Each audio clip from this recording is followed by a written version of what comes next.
Hi friends, ఎలా ఉన్నారు? Welcome back to my channel lucky cooking and crafts. ఈరోజు మనం చేసుకునే రెసిపీ ఏంటంటే మినప్పప్పుతో జంతికలు చేసుకుందామండి. చాలా క్రిస్పీగా టేస్టీగా ఎప్పుడు చేసేటట్టు శనగపిండితో కాకుండా ఇలా బియ్యపిండి మినపప్పుతో కూడా చేసుకోవచ్చు. ముందుగా ఒక 3 to 4 hours నానబెట్టుకున్న మినపప్పుని తీసుకొని బాగా వాష్ చేసుకుని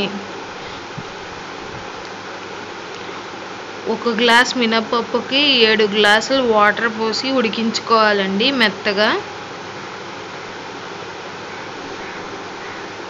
చూసారు కదండి, అలా నానిన మినపప్పులో నేను వాటర్ యాడ్ చేసి కుక్కర్లో వేస్తున్నాను.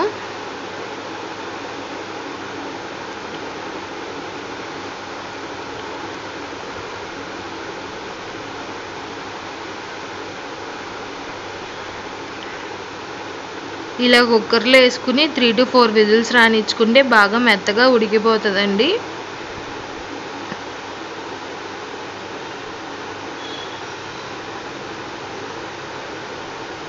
మనం సాల్ట్ ఏమీ యాడ్ చేయక్కర్లేదు, డైరెక్ట్ అవన్నీ మినపగుళ్ళు వేసి స్టవ్ ఆన్ చేసి మూత పెట్టేయడమేనండి.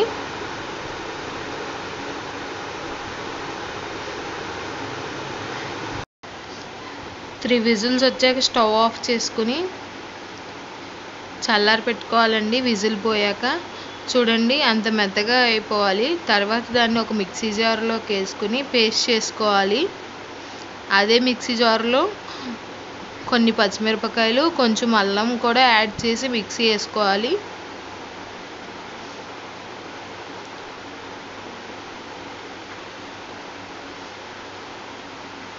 కొంచెం సాల్ట్ కూడా యాడ్ చేశానండి అల్లం పచ్చిమిర్చి పేస్ట్లో. అవన్నీ బాగా మిక్సీ చేసి మెత్తని పేస్ట్లా చేసుకోవాలి. ఈలోపు చల్లారి పెట్టుకున్నాం కదండి మినపగుళ్ళు, అవి మిక్సీ జార్లో వేసుకొని మెత్తగా గ్రైండ్ చేసుకోవాలి. చూడండి ఇంత మెత్తగా గ్రైండ్ చేసుకోవాలి.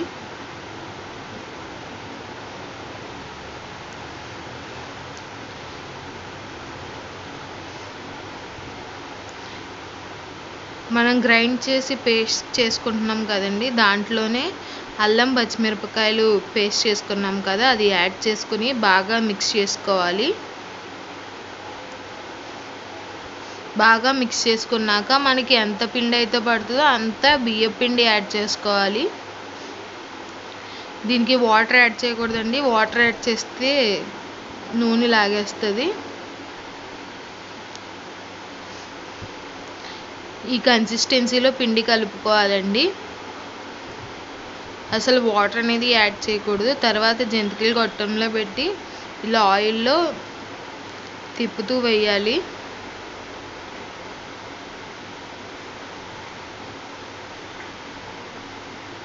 ఇవి వైట్గానే వస్తాయండి.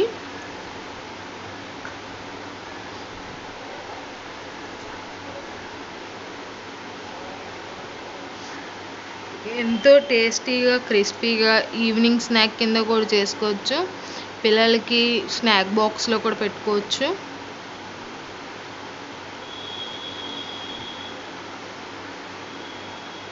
ప్రాసెస్ ఏం అంత పెద్దదేం కాదండి, చాలా చిన్న ప్రాసెస్, ఈజీగా చేసుకోవచ్చు.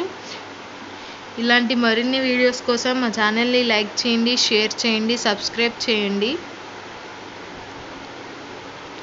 Thank you for watching.